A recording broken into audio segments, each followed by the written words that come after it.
අද අපි කතා කරනවා පුතා මේ sannivedanayයි සමාජයයි අතර තියෙන සම්බන්ධය මොන වගේද කියලා.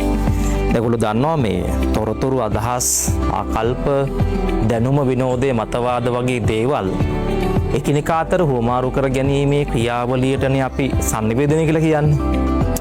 එතකොට මෙන්න මේ sannivedanය සමාජයත් එක්ක ලොකු සම්බන්ධයක් තියෙනවා. දැන් මේ වීඩියෝ එක හරහා අපි උත්සාහ කරන්නේ මෙන්න මේ sannivedanaya හා සමාජය අතර තියෙන සම්බන්ධය මොන වගේද කියලා අපි පැහැදිලි කරගන්න. දැන් අපි බලමු සමාජයක් කියලා කියන්නේ මොකක්ද කියලා මේ සරලවම. විවිධ අදහස් ආකල්ප මතවාද දරන මිනිස්සුන්ගෙන් හැදිච්ච ඒකකයක් හැටියට සරලවම අපිට සමාජය හඳුන්වන්න පුළුවන්.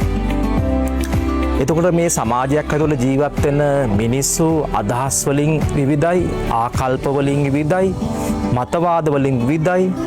ඒගොල්ලෝ දරන ආගමික මත, දේශපාලන මත මේ හැම දෙයක්ම විවිධයි. ඒ කියන්නේ බැලූ හැම පැත්තකම තියෙන සමාජයක් ඇතුළේ විවිධත්වයක්.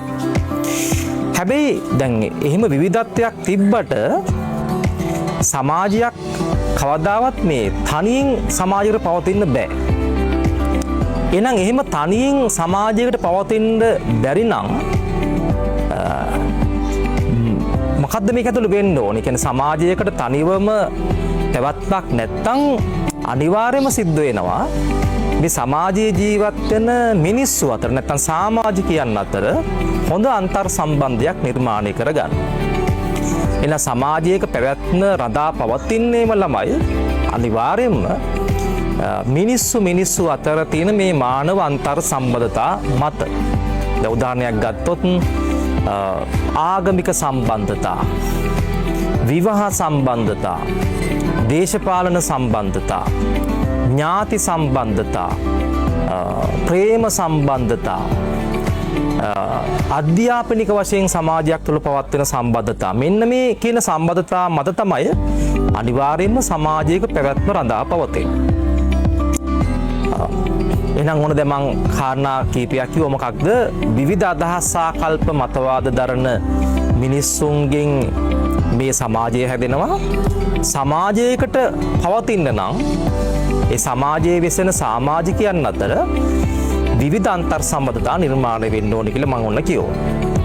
මෙන්න මේ කියන අන්තර් සම්බන්ධතා නිර්මාණය කරන්නේ කවුද? ඒ තමයි sannivedanaya.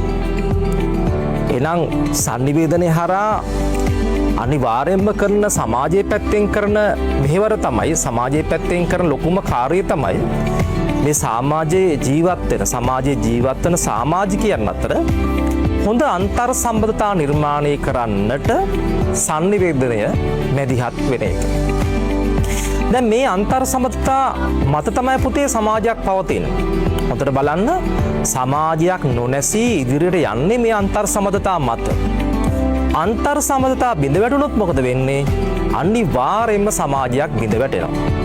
හොඳට බලන්න, කිසියම් රටක, කිසියම් ජන සමාජයක අභ්‍යන්තරික වශයෙන් යුද්ධ හට ගන්නවා නම්, රටක් ඇතුළේ යුද්ධ හට ගන්නවා නම්, ජාතීන් අතර කිසියම් ගැටලු සහගත තත්ත්වයන්, අර්බුද, ජාතිවාදී අරගලයන් හට ගන්නවා නම්, ආගමික යුද්ධ ගැටුම් හට ගන්නවා නම්, නිවසක් ඇතුළේ හෝ ගමක් ඇතුළේ හෝ කිසියම් පිරිසක් අතර ගැටුම් හට ගන්නවා නම්, අමනාපකම් හට ගන්නවා නම්, ඒ හැම තැනකම තියෙන ප්‍රධානතම හේතුව තමයි මොකක්ද? ඒ මිනිසුන්ගේ තියෙන sannivedanaya අවුලක් තියෙනවා. sannivedanaya වශයෙන් ඒ සමාජයේ තියෙන අන්තර් සම්බන්ධතාවල කිසියම් වූ ගැටලු සහගත තත්ත්වයක් අන්න පෙන්වුම් කරනවා. එහෙනම් මේ අන්තර් සම්බන්ධතා හොඳ වුණොත් මොකද වෙන්නේ? සමාජයක් පවතිනවා. අන්තර් සම්බන්ධතා බිඳ වැටුණොත් සමාජයක් අනිවාර්යයෙන්ම බිඳ වැටෙනවා. එහෙනම් මෙන්න මේක තමයි sannivedanaya හා සමාජය අතර තියෙන සම්බන්ධතාවයේ හැටියට අපි තේරුම් ගන්න ඕනේ.